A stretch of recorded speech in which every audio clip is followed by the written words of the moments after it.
যে আল্লাহ পাক আমাদেরকে কবুল করেছেন দ্বিতীয়বার ৭৫ আসা। প্রিয় ভাইরা, একটা হাদিস আপনাদের সাথে আমি শেয়ার করবো, আজকে আলোচনা করবো, শুধু একটা হাদিস।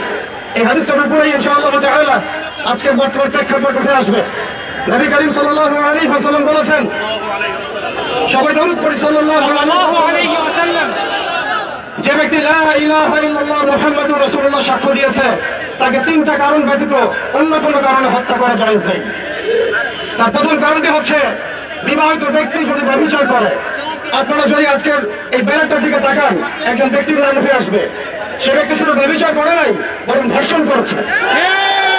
আর এই ব্যক্তি শুধু একজন ব্যক্তির প্রতিকৃতি নয়, বরং বাংলাদেশের একটা সিস্টেমের প্রতিকৃতি,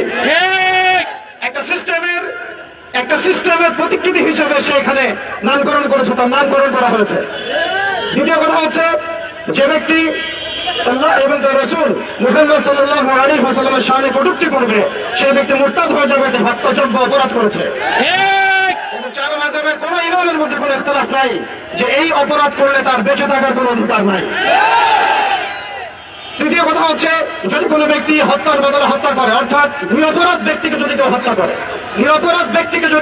করে, তাহলে তাকে হত্যা করতে হবে। এটা কিসাস। এই কিসাস এই ব্যানারের মধ্যে লিখিত নামের মধ্যে জড়িত আছে। শুধু একটা দুইটা কিসাস না। প্রিয় ভাইরা, প্রিয় তাওহীদি জনতা, বিশ্ব এবং দেশ দুইটা নরকে ভাগ হয়ে যাচ্ছে। হয় আপনাকে ঈমানের শিবিরে থাকতে হবে, অন্যথায় কুফরের শিবিরে থাকতে হবে। হয় আপনাকে মুমিন হতে হবে অথবা মুনাফিক হতে হবে। হয় আপনি মুশরিক হবেন, না হলে তাওহীদপন্থী হবেন। হয় আপনি তাওহীদি জনতা হবেন অথবা আপনি কাফেরদের জনতা হবেন। এর মাঝামাঝি কোনো রাস্তা আমাদের সামনে খোলা নাই।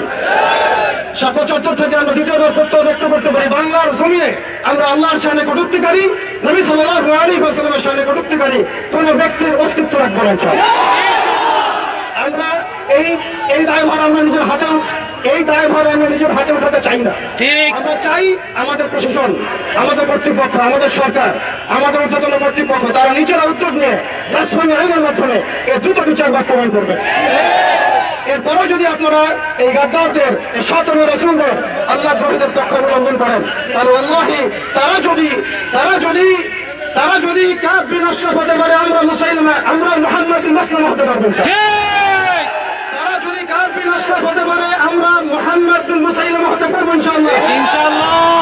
তারা যদি ইবনে খাতাল হতে পারে, আমরা কাবার গিলাফ ধরে ঝুলন্ত অবস্থায় তাকে হত্যা করতে পারবো ইনশাআল্লাহ। তারা যদি আবু রাফি হতে পারে, আমরা ইনশাআল্লাহ তাআলা আনাস বিন বলেন, সেটা হতে পারবো ইনশাআল্লাহ তাআলা। এক কথায় আমরা নিজের হাতে আইন উঠাতে চাই না। আমরা চাই আমাদের প্রশাসন, আমাদের কর্তৃপক্ষ, আমাদের সরকার যেন এই বিষয়ে ব্যবস্থা গ্রহণ করে।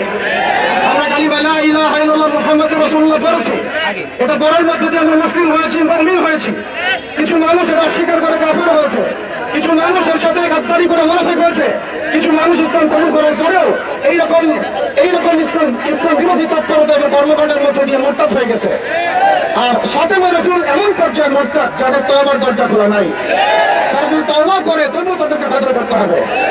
মান সাব্বা নাবিয়ান ফাকতুলুহু, মান সাব্বা নাবিয়ান ফাকতুলুহু, মান সাব্বা নাবিয়ান ফাকতুলুহু। আল্লাহ রাব্বুল আলামিন আমাদের সবাইকে তাওহীদের উপর থাকার তৌফিক দান করেন। পরিশেষে ভাই একটা কথা বলে শেষ করব, আমরা আমাদের স্বাধীনতা, সার্বভৌমত্ব এবং ইসলামের মৌলিক অধিকারগুলো ততদিন পর্যন্ত বাস্তবায়ন করতে পারবো না যতদিন পর্যন্ত বাংলার জমিনে শরিয়া কায়েম না হচ্ছে, যতদিন পর্যন্ত বাংলার জমিনে আল্লাহর দ্বীন প্রতিষ্ঠা না হবে, দ্বীনের ইকামত না হবে, ঈমান এবং খেলাফত না আসবে, ততদিন পর্যন্ত আমাদের স্বাধীনতা বলে কোনো কথা নাই। অতএব আমরা ডালপালা ধরে নাড়াচাড়া বন্ধ করবো, শিকড় নিয়ে কাজ করবো ইনশাআল্লাহ। আজকে এই স্বাধীনতার ইস্যু যেমন আমাদেরকে ঐক্যবদ্ধ রাখছে, এইভাবে যেন আমরা ঐক্যবদ্ধ থাকতে পারি। কোন কাফের মুশরিক মুরতাদ মুনাফিক যেন আমাদের মধ্যে বিভাগ সৃষ্টি করতে না পারে। বন্ধন তাওহীদ এবং সুন্নাহ নিয়ে ইনশাআল্লাহ আমরা বাংলার জমিনে আল্লাহর দ্বীন কায়েম করেই ছাড়বো ইনশাআল্লাহ। ইয়া হুররিয়াত ইয়া শাহাদাত, ইয়া হুররিয়াত। আল্লাহুম্মা আমিন।